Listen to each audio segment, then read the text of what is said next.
We are running a series of videos in which we look at stock market fundamentals and technicals. There's a list of platinum stocks that we have, and we look at each stock, do a fundamental analysis, and do a technical analysis on it.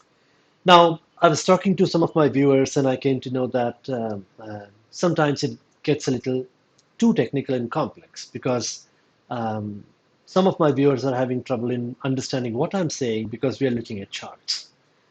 Hello folks, my name is Neil and today we go back to the basics. How to read a chart. Now, I use Trade Tiger. That's my tool of preference because, well, I have some proprietary tools in it and it's fun. I enjoy it. But everybody has a taste. But what I'm going to tell you today is not dependent on which tool you use.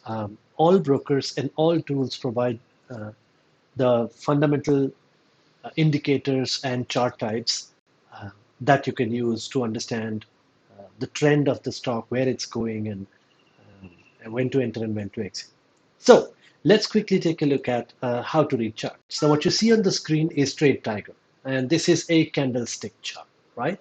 I have talked about candlestick charts in one of my other videos where I talk about the anatomy of a chart, the body of a chart, the wick of the chart, what's opening, what's closing, and so on. And I'll share the link to that video in the description. But let's, for a moment, not look at Trade Tiger and look at any of the two. Let's start with, let's say, zero down. And let me log in.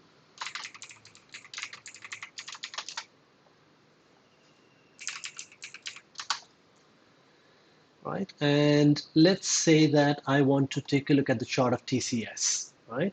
So there's TCS, and this indicator tells me that it's a chart. Now, if you look at this, it's the same chart that you saw on Trade Tiger. It's called the candlestick chart, right? They are the same. There's a red candle, there's a green candle. The red candle indicates that it opened high and closed low. The green candle indicates that it opened low and closed high. And the wicks are just, the highest and the lowest point of the stock. Now, if it's a daily chart, and in this case, this is a daily chart, this tells me here that it's a daily chart. If I click on the drop-down list, I can see that there are other time frames that I can choose to see. In this case, it's a daily, this is a weekly, this is a monthly chart, this is a 3 hours, 2 hours, 1 hour chart, and then we have multiple minutes. To give you an example of a different time frame, let's say I choose the 1 hour chart. The 1 hour chart essentially means that every candlestick in this chart represents 1 hour. And these lines that you see, these vertical lines, are separations between the day. So this is 1 day from this line to this line, and this is 1 day from this line to this line.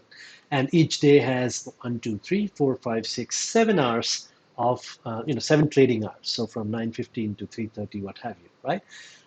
Now, and if you zoom out, you'll see multiple days. There is the dates here at the bottom, right?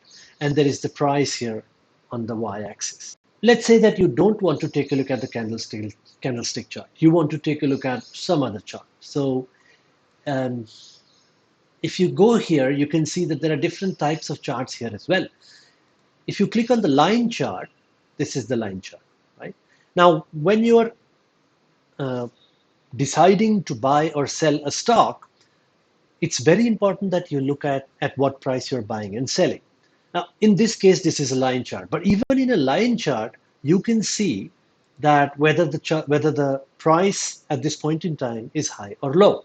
Let's say you are looking at the hourly chart. If you zoom out, you can see that in the last couple of days, the stock went up quite a bit, then it went down a little bit, and now it's somewhere in the middle.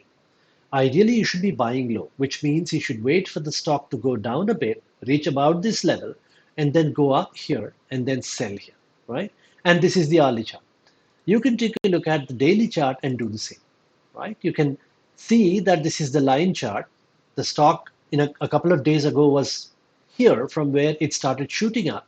Now it's on its way down. It may not continue to fall down all the way till this level, right? and you'll have to take a tactical decision as to at what point you should be buying. Ideally, levels are formed in places like this, where you see that the stock was going down and then it suddenly shot up. So, if it were for me, I would wait for it to come somewhere around here, and then from here I could take a decision to go up. So somewhere around 3,150, if I am a swing trader and want my profits to come back from a couple of weeks to a few months. Um, I can do the same thing somewhere else. Let's go to moneycontrol.com. Right? It doesn't, I mean, it's not, money control is again, um, um, it's not really a broking tool. It's more uh, a financial sort of information website sort of thing. It also provides portfolio management type services and such. Let's go to TCS, the one that I was looking at in the other chart. Let it load for a bit, and you'll see that the chart comes here. Now, by default, the chart that shows up in uh, money control is a line chart, right? You could very well change this to a candlestick chart if you wanted to. You can zoom in, you can zoom out, you can choose the time interval again, depending. By default, it's a day chart, but you could go to a 1 hour chart, you could go to a 30-minute chart. What you see here below is the volume, and volume is also an indicator. It basically shows how much trading is being done these days. So if it's a daily chart, you'll see that about on I don't know, this day, the 13th April, there was good amount of volume, and it was a red volume, which means there was more selling than there was buying on this day. If you look at a couple of other days here, the volume was green here, which means there was good amount of buying, and that's why the price went up. Here, there was a lot of red, which means there was selling, and the selling volumes are showing to be high. And on that day, the price did fall. This is just one indicator. You could pick any indicator from here. You could pick, let's say, relative strength index. The same indicators that I have on Trade Tiger, you'll find here. I mean, most of the indicators. I have some proprietary indicators as well. Here you can see that this is the relative strength index. It basically shows you that based on averages and such, it shows you whether the stock is expensive or it's cheap, right? If it's on the top, you should be selling. If it's in the bottom, you should be buying. That's called a relative strength index. You could have any other indicator. You could, let's say, the three indicators that I primarily use is relative strength index, Bollinger Band, and well, demand supply forces, and I'll come to that.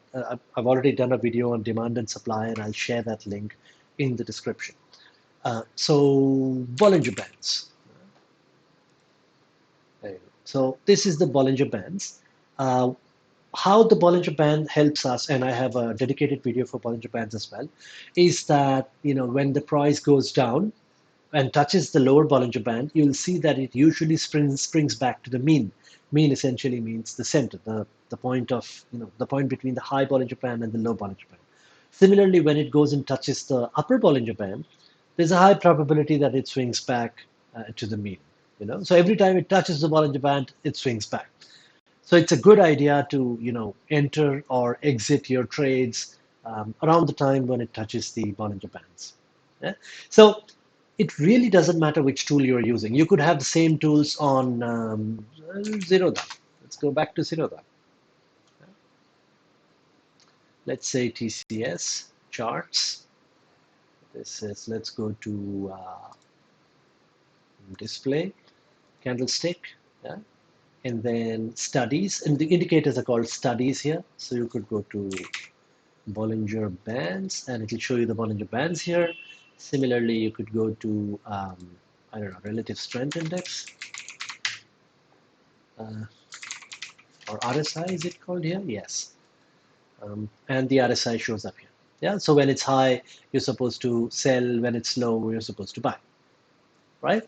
So same indicators are usually provided by all tools, and you really don't have to worry about which tool I am using. Now, I use Trade Tiger, and it provides the same tools. Now here what you see is the daily averages. I could add a study here by just pressing S and going to, let's say, relative strength index here, and then I could say apply, and the relative strength index would show up here.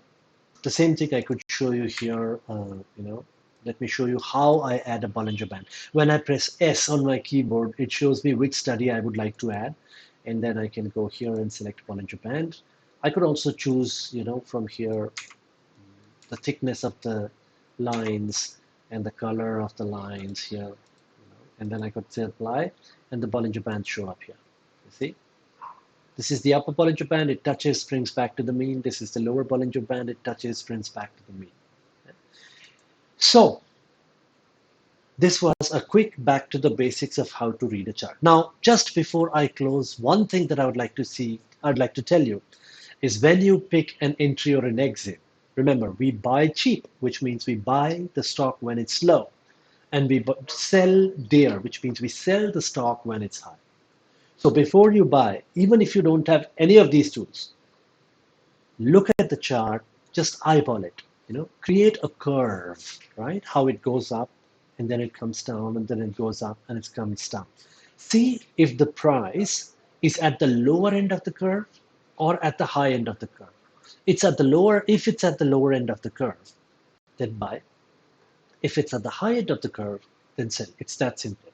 Also, if you're going to be trading in weeks, then you should look at the daily chart. If you're going to be trading in days, then you should be looking at the hourly chart. If you're going to be trading in hours, then you should be looking at the minutes chart. So 5 minutes, 10 minutes, like that. And if you're a long-term investor, then you should be looking at daily and weekly charts. Also, always look at 2 charts before you take your decision. So now that let's say this is the daily chart, you've looked at the daily chart. You would like to invest from a few days to a few weeks. So you should look at the hourly chart as well. So I would go to the 60-minute chart and take a look at whether it's at the low end of the curve or at the high end of the curve. And then I would look at the daily chart and see whether my hourly chart matches with the daily chart or not. In this case, it does not, because in the hourly chart, it shows me that it's in the low end of the curve, but in the daily chart, it shows me that it's on the high end of the curve. So I would need to make sure that I'm on the low end of the curve in 2 charts before I can take a decision. Yeah, we'll talk more about this in the stock market fundamentals and technical series.